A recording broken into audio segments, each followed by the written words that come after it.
Hey guys, I'm back here on Daniel Tutorial 1. Daily program is to learn and creativity and repair. So I ask you to watch my videos and you will know all the things. Thank you. God bless you.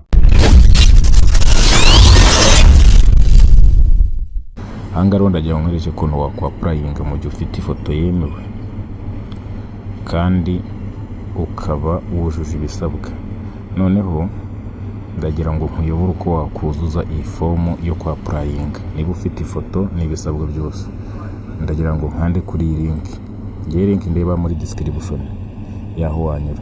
Noneho ino code bagwa hariya no kugira ngo bacekinge niba uri umuntu cyangwa se uri robo.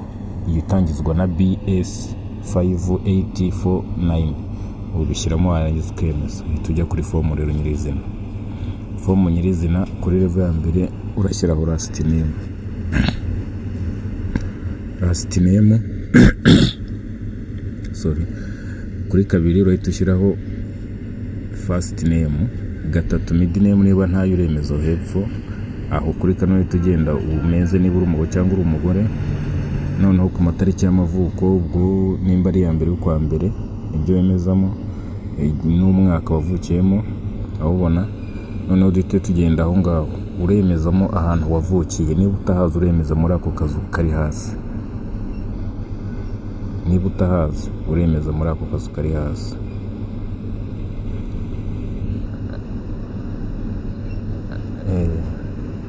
Noneho aho ngaho no guhitamo igihugu noneho sasa cyawe wavukiyemo. Igihugu cyawe ubwo ni Rwanda. Aho ngaho igihugu kiremewe, aho uri haremewe. Yes. Aho no guhitamo ifoto rero. Iyi foto ngiye gukoresha ntago bari buyemere kuko itujuje ibisabwa. Niyo mfashe kugira nkwereke ko naho ugomba gushyiramo ifoto nyine. Ubwo uzashyiramo ifoto yawe yemewe. Uhite uzamuka. Iyi address line 1 na 2 hari kuri imwe ushaka kwihorera. Wuzuze kuri kabiri.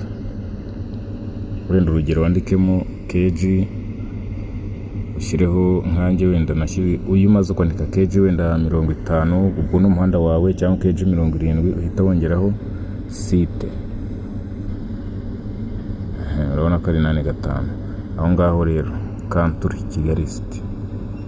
Aho sorry urandikaho Kigali gusa. Aho ha kabiri n'ubwandikaho Kigali city. Aho urahita wemeza nyine ko no postal code.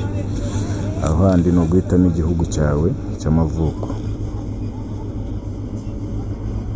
Noneho Rwanda.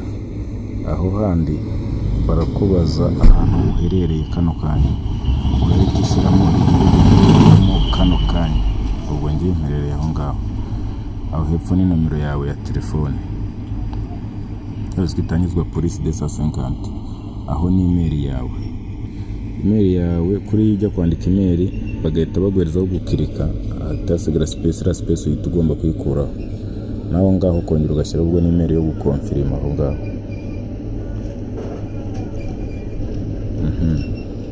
Ubwo nyine ushyiramo email imwe aho muri iyo myanya ibiri. Aho hepfo ni amashuri.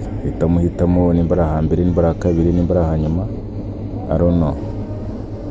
Aho handi rero ni umubare w'abana ufite niba wubatse cyangwa uri ingaragu. Uri ingaragu yemeza ari hejuru. Noneho ubwo iyo ufite abana rero aho hepfo hari akandi kazu bari bukwereke wandikamo umubare w'abana. Niba wandika umubare w'abana ufite then ukemeza. Bakora kuri continue. Noneho kungewe kuko nashyizemo ifoto itemewe barahita babihakana. Urabona bahise bahakana. Reka nkwereke cyane hepfo ko nashyizemo ifoto itemewe rero. Reka nkwereke ko nashyizemo ifoto itemewe. Dore hari ikibazo naho. Ifoto nashyizemo ntabwo yemewe. Rero uramutse ubikoze nk'uko nguko mbikoze byakorohera cyane igisubizo cyawe ahita ukibona. So murakoze ibihe byiza.